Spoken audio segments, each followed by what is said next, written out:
The privilege of a lifetime is to become who you truly are. Jung. I've always hated that quote a little.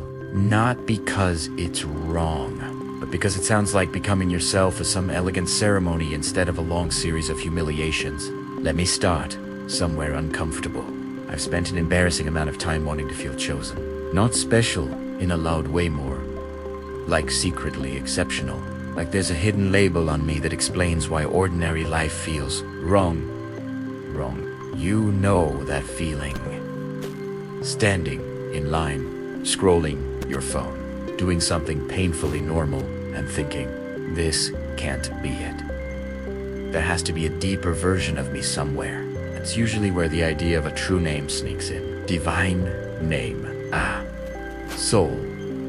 Name. A forgotten echo from before the world ruined us with paperwork and job titles. And I get the appeal. Primera, rea, gido. Because if there's a hidden name, then maybe the confusion isn't our fault. Here's the boring truth. No one sells well on YouTube. Most of us didn't forget our true name. We were buried under other people's names. Lazy, gifted, difficult, responsable, the strong one, the disappointment.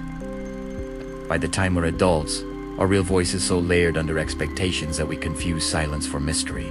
So when someone says, your name is a vibration encoded in your DNA, part of me wants to believe it, and part of me wants to ask, or is that just a poetic way of saying, I've never been allowed to speak honestly? Yes, sound effects matter.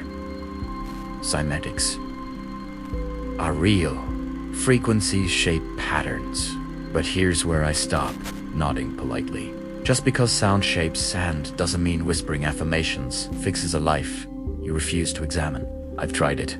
Mantras, declarations. Ages, closed. Spine, straight.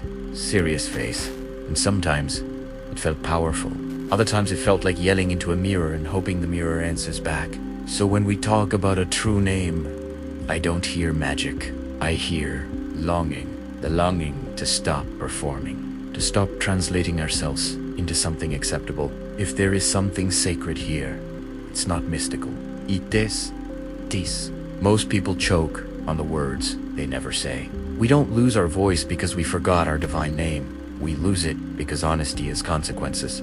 Say, you lose approval. You lose belonging. You lose the version of yourself that felt safe. So the throat tightens. Not spiritually, socially, and then we call it a blockage. Instead of admitting we're scared, let's not do a guided visualization. No galaxies, no colors. Whose? These. Sit with the name you answer to every day, the one people shout when they want something from you. Ask yourself quietly, when did I start hiding behind this name? What do I never say when I introduce myself? If something stirs, don't label it cosmic, let it be unfinished. That discomfort is more honest than light beams. I've noticed something dangerous about spiritual stories. They always end clean. Someone remembers a name. Everything aligns. Purpose arrives fully formed like a delivery. Real life doesn't work like that. Real awakenings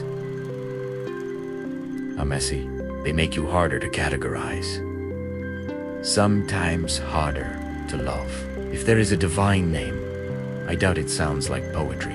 It probably sounds like a sentence you've been avoiding for years. I don't want this life. I stayed quiet to survive. I don't know who I am without approval. Not very marketable, but real. Maybe remembering your name isn't about discovering something ancient. Maybe it's about removing layers, the voice you used before you learned to be impressive, before you learned what gets rewarded, before you learned how to disappear politely. That voice doesn't hum. E interrupts, and it usually costs you something. Here's the part most videos won't say.